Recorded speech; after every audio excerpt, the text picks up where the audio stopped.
आम्हा सगळ्यांना अपेक्षित असणाऱ्या अनेक वर्षाच्या ज्या सेवा आहेत त्या देण्यासाठी आपण सगळेजण हा कार्यक्रम करतोय। गारगोटीमध्ये अटॅक आला तर कोल्हापूरशिवाय पर्याय नाही, गारगोटीमध्ये ॲक्सिडेंट झाला तर सिटी स्कॅन करायचं झालं तर कोल्हापूरशिवाय पर्याय नाही। मला असं वाटतं की आपण सगळी काही चांगलं कामं करतोय, त्यातलं एक महत्त्वाचं काम आज बजूभाई जर आपण कुठलं करत असेल तर आज कुठलाही ॲक्सिडेंट झाला तर पटदिशी ऑपरेशन करायचं झालं तरी सुद्धा सिटी स्कॅनला कोल्हापूरला जायला पाहिजे। आता गरज नाही, इथं सिटी स्कॅन इथं 4,000 5,000 10,000ची गरज नाही, मोफत शासनानं पैसे द्यायचे आणि तुमचा सगळा या सगळ्याची खर्च उचलायचा। टोडी इको की जी सगळ्यात महत्त्वाची अशा पद्धतीची सुविधा आहे। नेमकं आपल्याला आजार काय झाला याच्यापेक्षा सुद्धा समजा अटॅक आला तर त्याची तीव्रता काय हे बघण्यासाठी सुद्धा कुठल्याही तुम्ही एमडी मेडिसिन डॉक्टरकडे गेला, मोठमोठ्या हॉस्पिटलमध्ये गेला तर पहिल्यांदा तुम्हाला सगळ्यांना टोडी इकोला सामोरं जावं लागतं। आणि मी आपल्याला सांगतो की टोडी इकोची इथं सुविधा झाल्यामुळं तात्काळ ज्या काय उपचार करायला पाहिजे त्या सगळ्यासाठीची सुरुवात आपण या ठिकाणी करतोय।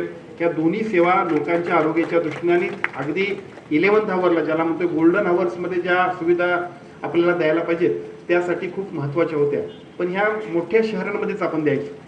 परंतु मोठ्या शहरांपेक्षा सुद्धा आपल्याला या सगळ्या जिथं जिथं आवश्यकता अशा ठिकाणी जर द्यायच्या झाल्या तर त्याची सुरुवात ही गारगोटीपासून आपण करतोय। आता महाराष्ट्रात सगळीकडे सुरुवात होईल, त्याची सुरुवात मात्र गारगोटीपासून करतोय असं म्हणायला काही हरकत नाही। त्याबरोबरीने या ठिकाणी आणखीनही काही वेगवेगळ्या पद्धतीच्या योजनांची सुरुवात आपण करणार आहोत। पुढच्या 15 ऑगस्टपर्यंत हॉस्पिटल जे 30 बेड्स आहेत आम्ही तिथं चांगल्या पद्धतीनं जिल्ह्यातलं सगळ्यात महत्त्वाचं एक सेंटर डोळ्यांचं मोतीबिंदूचं आपण चालू करू शकतोय। पुढच्या 15 ऑगस्ट नंतर इथं सुद्धा जिल्ह्यातलं एक महत्त्वाचं सेंटर आपण सुरू करतोय की ज्याच्यामध्ये अद्यावत अशा सुविधा ज्या मिरजमध्ये नाहीत, ज्या सांगलीमध्ये नाहीत, ज्या कोल्हापूरमध्ये सुद्धा नाहीत, त्या सगळ्या सुविधा राजूभाई आपण इथं सुरू करतोय। त्याचा उपयोग सगळ्या नागरिकांना होणार आहे। आता याच्या बरोबरीनं दुसरा एक विषय मगाशी सन्माननीय आमच्या दिलीप माने डेप्युटी डायरेक्टर साहेबांनी सांगितला की याच्यानंतर इथं आणखीन एक कॅथलॅब आपण सुरू करतोय।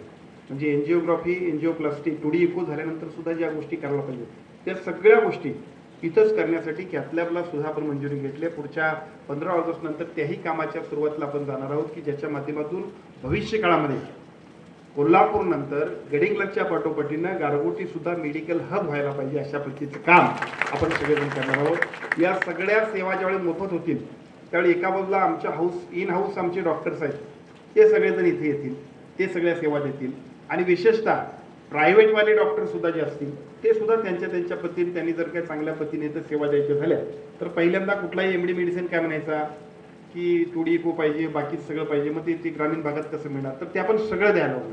सिटी स्कॅन द्यायला, त्यामुळे ऑर्थोपेडिकच्या सगळ्या यंत्रणा आपण सगळं रणनीती द्यावी। त्यामुळे या सगळ्यांमुळं एका बाजूला इन हाऊस यंत्रणा आपण स्ट्रेंथनिंग करतोय आणि जे प्रायव्हेटमधले हॉस्पिटल्स असतील ती सुद्धा कुणी जे आता असतील त्यांनी अपग्रेड करावं, त्यांना सुद्धा या सगळ्या हॉस्पिटलचा आमच्या सगळ्या सेवांचा लाभ होणार आहे। त्यामुळे त्यांनी सुद्धा पुढे तर बघता बघता गारगोटी हे मेडिकल हब बनवणं अशा पद्धतीचं काम करायसाठी आपण सगळेजण पुढे जाऊया। अशा पद्धतीची आजच्या कार्यक्रमाच्या निमित्तानं आपण सगळेच जण एक अपेक्षा व्यक्त करूया आणि त्या पद्धतीचं काम एक निश्चितपणाने आपण पुढे घेऊन जाऊया। अशा पद्धतीचं आजच्या कार्यक्रमाच्या निमित्तानं मी आपल्या सर्वांना विनंती करतो। कार्यक्रमाच्या निमित्तानं अजून एका सेवेची आपण सुरुवात करावी।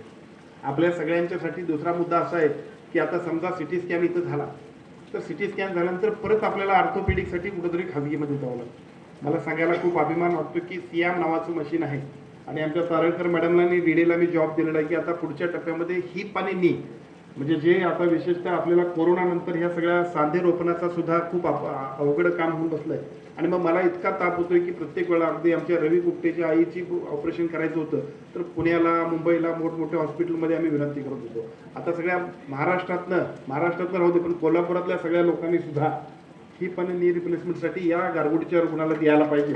अशा पद्धतीने सगळ्या मशिनरी आपण उपलब्ध करून देणार आहोत। त्याची सुरुवात झाल्यानंतर तेही काम आपण चांगल्या पद्धतीने करूया। बघता जे प्रश्न सगळ्या लोकांना पडतात त्या सगळ्या प्रश्नांची उत्तरं म्हणजे गारगोटीचं उपजिल्हा रुग्णालय व्हा अशा पद्धतीचं काम आपण सगळेजण करूया।